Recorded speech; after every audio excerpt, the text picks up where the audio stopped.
yo, what it is, gang? I say, yo, what it is, gang? It's KK on the check-in for K's Corner. ATL, what it do, baby, man? Look, I'm outside today. It's Sunday, fun day in ATL. Look, I done pulled up on this black-owned clothing store, Price Tag ATL. We right down here in Buckhead. Look, we finna interview one of the owners, man. You know, I feel like I gotta show y'all different valuable stuff in the Atlanta community that's brought to us, for us, by us. Let me go show y'all the store before we get into this interview real quick, you did.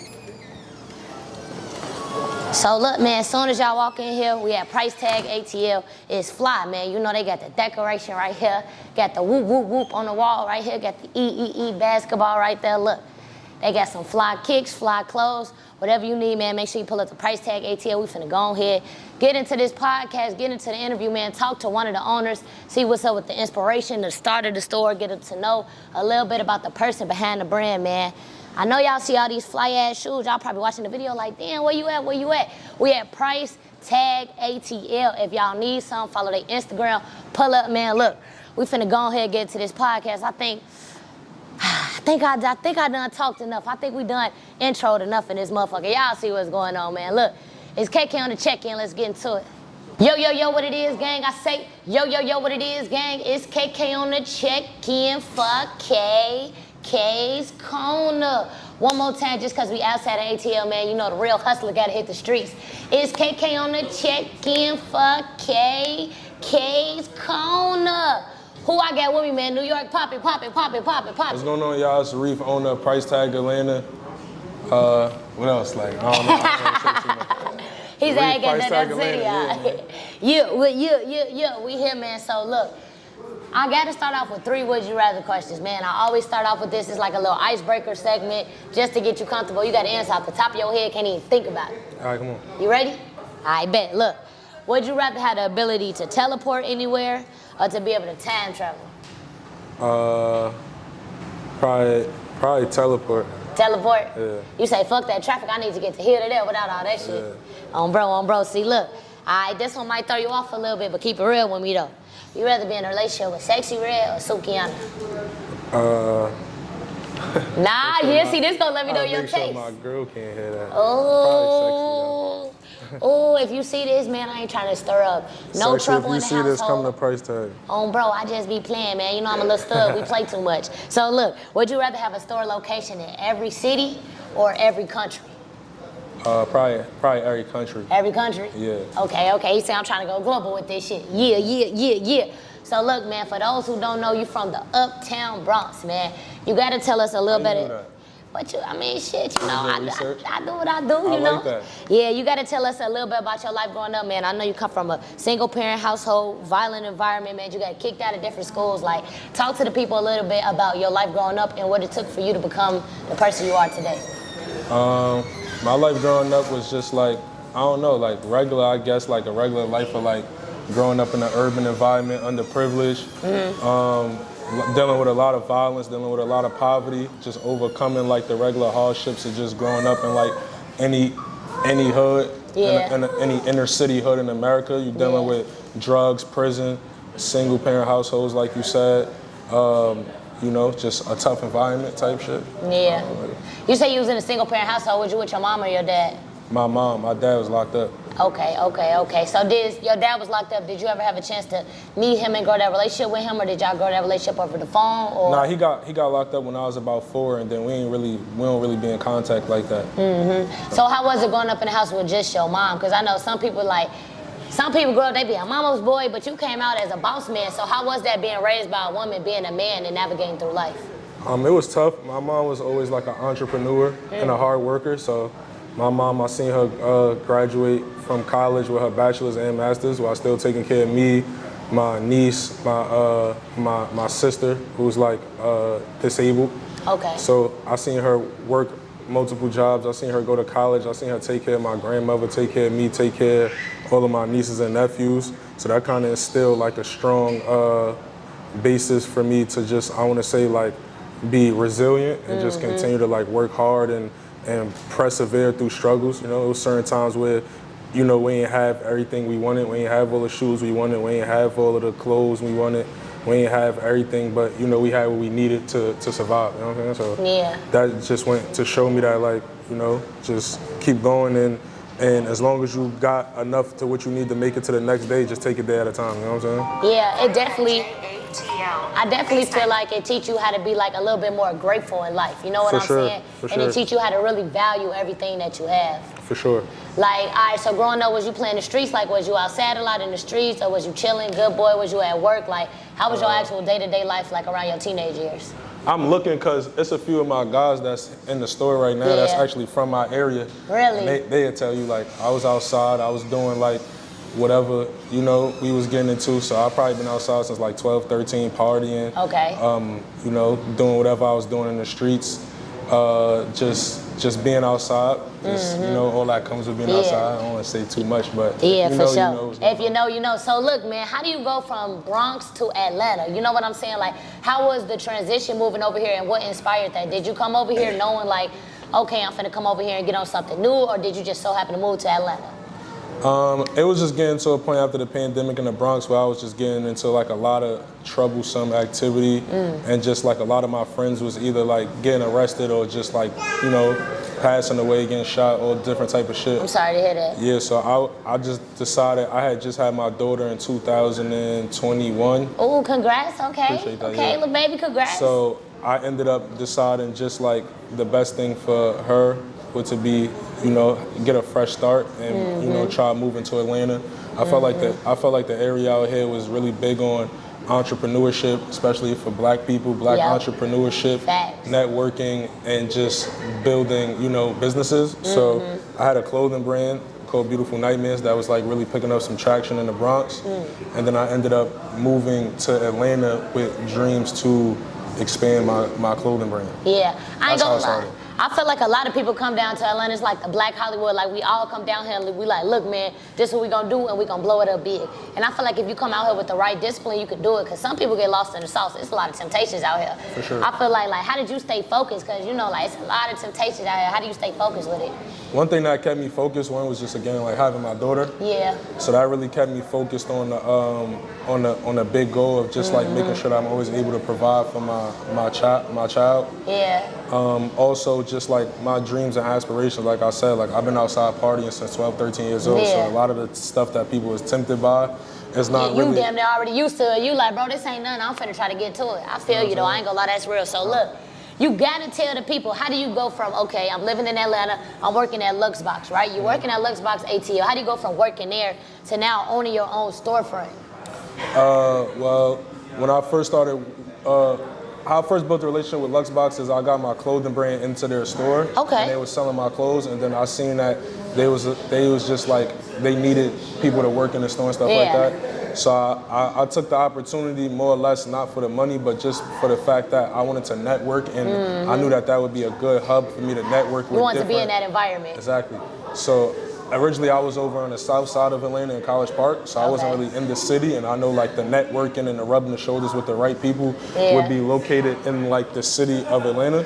So I used that as a hub to kind of build my network and build my Smart. connections with Smart. people. Smart. And it went from there to, you know, one step at a time type shit. I ain't gonna lie, that's smart though. That's smart. So look, y'all just had a major grand opening June 1st about a month ago. Yep. You had the DJs out here, you had all the vibes, man. I wish I could have been here. I looked at it on your page like, damn, That folks. shit was lit. So tell me about like, how was the experience of the grand opening? Like, I know when you woke up that morning, you like, damn, all my hard work finally finna pay off. Cause I seen you was very hands-on with like, even the design and the building of this location. So how did it feel to finally come to the grand opening day? Like, you gotta talk to us about that. Well, that shit was a headache, first of all. So that He shit- said, I'm gonna keep it real with you, KK. Yeah. It wasn't all peaches and cream. Yeah, that shit was a headache putting it all together. Yeah. But once I actually finally put it together to see everything coming to fruition, like you said, from building up the floors to the paint design and all that shit. Fetty, what's up, bro? To the paint designs and all that. Like once I actually seen everything coming to fruition, it kind of made me feel good to see that we was able to bring out the community. Yeah. Again, like where I'm from, it's not too many times you could bring out over 100, 200, 300 black people. It's no violence, it's positive vibes, it's all love and positivity in the area. Yeah. Also just being like, you know, setting the trend, breaking the record, like being a 25-year-old entrepreneur, opening Yeah. a business in the middle of Buckhead, and actually bringing out the community to witness it. And it was like a lot of people in the community that was dropping in, giving me ideas, watching me put down the floors, watching me close on the property and stuff like that. So it was a pretty good feeling. It was a nice accomplishment. I don't really like to get too excited and hype over like accomplishing shit, because I'm always trying to keep going and just get to the next level. So, you know, we did the grand opening, we got it rocking, and it's behind us, and we just still working on the next goal, you know what I'm saying? Nah, that's real. I ain't gonna lie, I be the same way. Like, I do a lot of cool shit, but I try not to live in it too much. Exactly. Like, I go to the event, get my major interviews, post it, then now I'm on to the next thing. Exactly. Like, I don't try to sit in, okay, I just was with them on the 4th of July, I'm popping for the week. Like, no, I wanna keep going, keep building every day, find a new way to like expand and get better. I ain't gonna lie, bro, with you only having this motherfucker open a month, you done had a lot of notable people come through this bitch. Yeah. You done had DJ Envy, Saucy Santana, other big notable rappers. You done had CEOs come through here. Like, how did you even make these connections to bring these people in store, or are they just popping up? Well, a lot of connections I had already, and then I got to give credit to Puff. You see him walking by, like a lot of connections he was able to bridge into the business, whether it be like Little Meech or DJ Envy. Yeah. Puff is from Queens, so you know, like DJ Envy, Little Meech, it's like a bunch of people that Puff is able to bring in here and bring to the business. And then in terms of like Rashad and the CEOs, you were talking about like Earn Your Leisure, that's Rashad's my cousin. Okay, cool, so that was like pretty easy. Just hit him up, yo, what's up, cuz, come through, come see what we got going on. And then a lot of stuff just be natural. Like Saucy Santana was just next door getting his nails done, shooting something with Love and Hip Hop. Who else came? We had Summer Walker just next door getting her nails done. Pop it. Go ahead, drop them names on them people, man. Talk to them, pop it, let them know. Marquise Noel, he plays ball for the Toronto Raptors. That's just like one of our guys from New York, just a genuine relationship. Then a lot of the guys that's on the come up, like FBL Manny. I like his music. I ain't gonna lie. We be listening to Manny there. He turned in the back. He tough as shit. He was just in here yesterday. Oh damn! I wish I would have popped up yesterday. I would have got. This is what I was telling y'all about though. Like I actually met Manny working at Luxbox. Really? See, building up them networking and the connections up in there. Manny. Who else been in here? Pee Wee Longway. He was just outside, just came in. You know what I'm saying? So the location also helps a lot because we get a lot of organic. Because you went Buckhead, you in a good spot. You ain't like nowhere in the hood. You actually somewhere where people who is of value be around. Did you think about that when you was considering your location? Yes, absolutely. Yep. That makes a lot of sense. So look, man, I gotta ask. You watched the BET Awards this year? Yes. Some of it. I watched like an hour of it before I ended up like falling asleep. I think. Yeah, facts. So look, man, you know it's hosted by Taraji P. Henson, right? I just gotta bring this up because I've been seeing this on social media all week, so I really want to know your opinion about it. Yep. You know the part where she was walking around to the seats and she was supposed to talk to Keith Lee, but she ended up talking to somebody who was like 2 seats down from him? And he had got mad, he online like, oh, well, woo, that was bogus. And she like, man, it's just a seat mix-up. Like, I ain't gonna lie, you think she was bogus for that? Like, do you think her being as big as a star as she is, do you think she should have known what he looked like and know his face just in case it was a seat mix-up? Or do you feel like, man, you should have been in the right seat, it was a mix-up, it is what it is? I don't really know if I'm familiar with what you're talking about, but just like being somebody that's always been a part of like big events or like big things going on, I know little mix-ups like that happen all the time, so I mean, it's not something that I would have took too personally, and it's just like, it happened, it's over, like what we gonna do, cry about it? Oh God, like I ain't gonna lie, me personally, if I was Keith Lee, as soon as she went to the wrong person, I'd be like, nah, I'm over here, gang, like, in the video, he just kind of sitting back, chilling, I'd be like, nah, I'm over here, like, pop it, like, you feel me, but it was just like a seat mix-up thing. I just wanted to know your opinion on it if you seen that shit online, man, so look. Shit like that happens all the time. I got 2 more questions for you before we get up out of here, man. With you being a young entrepreneur in your 20s, like, what advice do you have for other young entrepreneurs who also want to start a store or they got a brand? Like, what advice do you have for them? I would tell them, like, more or less just take it one step at a time, one day at a time. Don't try to, like, just keep putting in the work, you know what I'm saying? Facts. Like, a lot of people always be focused on, like, their goals and what they can accomplish and how much money they can make. I would say, more or less just keep focusing on putting in the work, even if it's like a podcast you're doing or anything like that. No, I'm saying, just keep working on putting in the work, you know, putting in the footwork, putting in the groundwork, making sure you educating yourself in the field, whether you're doing clothes, whether you're doing car detailing, like I don't really care what you're doing, but making sure that you also networking with the people that's doing what you're doing at the highest level. Ooh, So say that again for the people one more time. I don't think they heard you. Say that one more time, cause like I think that's one of the most important things, like networking with people that's in your field. Like that's really doing what you're trying to do at the highest level. Like don't be, it's cool to network with everybody. Also, that's the one thing I learned. Like you can't judge people just off of what you think they got going on. Like you can learn something from everybody. Yeah, facts. But make sure that you're taking heed and taking advice, and also following the blueprint of the people that's doing what you're trying to do at a high level. You know what I'm saying? So I would say that like study the people that's doing shit at a high level. I mean, yep, because if you could study their format, you can kind of base your format off of there, then add your own unique mixtures, and you there's can go nothing up wrong from with that. that. Like people be trying to be so original, which is also a great thing to be authentic and be original. Yeah. But you also gotta understand like why there's blueprints set, like why there's directions. You're supposed to follow the directions to get to a certain destination. You know what I'm saying? I ain't gonna lie, and I feel like it's like that for every field, because even when I look up like YouTube advice, they'll say that like, okay, if your niche is podcasting, go to another podcast YouTube, see how they page is set up. Like, you know what I'm saying? So I think that's what it is for a lot of people. They just either don't want to admit it or they not insightful to know that's what you gotta do to really kick it off. Right. You know what I'm saying? So look, man, before we get up out of here, I got a segment I be doing, man. I got 10 questions, 90 seconds. You know, it's a quick little cool trivia segment, man. You ready? Come on. I like that as my ender. So look, after I ask you the first question, I'm gonna start the timer. I ain't gonna do you bogus and just start that motherfucker while you thinking. You feel me? Come on. All right, let's do it. So look, what is the name of the toy cowboy in Toy Story? What's his name? I don't even know. I think it's Start with a W. What's his name? Woody, right? Yep, Woody. So look, which planet is known as the red planet? It's not Uranus. No, Mars. All right, so look, this a female song lyric, right? But it's by a big artist. You gonna know her. So finish the song. It be like, you like my voice? And turn you on. Yeah. So look, Sexy. what's the name of the fairy in Peter Pan? I'm not sure. Her name start with a T. It's a little fairy. Don't know. Damn, Tinkerbell. Peter Pan, Tinkerbell. Yeah. He too gangster for that one. All right, look. How many sides do a triangle get? A triangle 3. Yep. Let me find out what you had to think about that. So look, what club in Atlanta get a pool on the rooftop? I'm not sure. Downtown Atlanta's a pool on the rooftop? You don't be outside, you be inside? I be outside, but I don't know that club. All right. This domain. We got a couple on left, man. How many continents are there? Continents? How much continents is it? 5? 5? I don't know. It's 5, 6, 5. You close. 7. All right.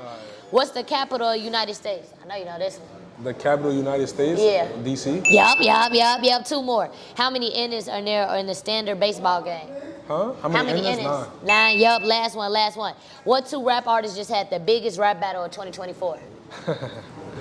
What y'all want to do? The biggest rap battle in 2024? Yeah. Was it? Oh, 2024? It just happened. What 2 rap artists? I'm not sure on that one. They not like us.